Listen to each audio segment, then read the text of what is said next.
tartibasiz bugungi? Assalomu alaykum. Yaxshimisiz? Sog'ligingiz yaxshimi? Tartibasiz bezovta qilmadikmi? Yo'q, sog'ligingiz yaxshimi? Keling.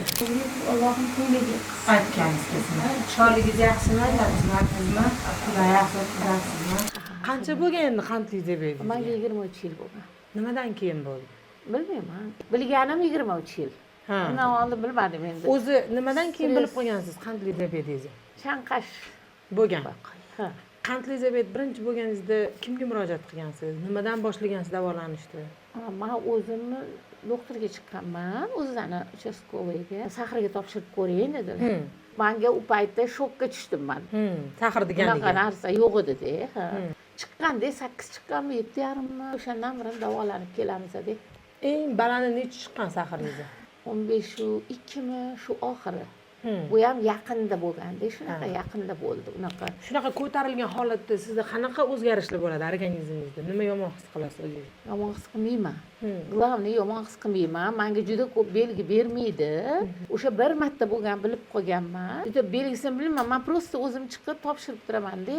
Baland bo'lgandan keyin men vaqtmaga tushaman keyin. O'zingizda samoushение bor. Ha, men chunki erta qilmayman. O'shanga sahr bo'lganda ham erta qilmasdan yaxshi yurganman. Singlim kasal bo'lib больницаga chiqib qolgandan keyin 10 ga chiqqan, birinchi marta 10 ga chiqqan o'shanda. Shu yana ozgina norma yuraverganman, dori ichganman. Sekin oxiri 13-7 bo'lib qoldi.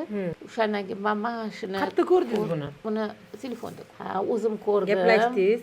Ko'p reklama qilayotgan artistlar, shularni ko'rdim. To'g'risini aytsam, artist deb qo'ydim. Keyin nimagadir menda qiziqish bo'ldi-da shunga. Keyin shuni ham ichib ko'ray deb.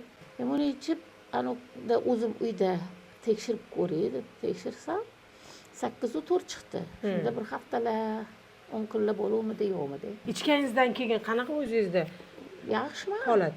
Holatim yaxshi. Yaxshimi? Yoqdimi sizga? Yoqdi. Charchoqlar yo'q menda. Chanqashlar yo'q, yaxshi. O'zim chanqamayman, to'g'risi. O'zimda balki shunaqa nimasidir-da, kasalimmi? Xususiyati shudir. Etabi bo'ladi-da, endi tipi bo'ladi.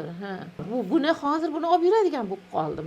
Mana damlab qo'yganman, bashtermizlarga manbalarga qilib, masalan, bozorlarga, o'tbetlarga borsam, men bunaqa nimaga qo'yib olaman, men bundan, chanqasam ichaman. Shu foydasini ko'rdim. Shunga qiziqayotganlar bo'lsa, bu artistlar qilayotgani ham inson, ular ham yolg'on aytmayotgan ekan. Masalan, men oddiy fuqaroman, mana o'zimda sezdim shu narsani. Bu yolg'on emas, boshqa emas. Masalan, o'zimda sezganim uchun bemalol ayta olaman, tavsiya qila olaman. Olib ichinglar. Yolg'on narsa emas ekan. Shifoni berguvchi Alloh. Sizlarni sababchi qilgan bo'lsa, ajab emas. Avvalo Xudo sababchisi bo'lib qolsak xursandmiz-da. Baland bo'lib qolsa qo'rqaman-da, pasaytiray deb harakat qildim. Yo'q, Xudoga shukr. Ilohim hech kim kasal bo'lmasin. Aytganingiz kelsin. Rahmat sizga ham kattakon. Sog' bo'ling.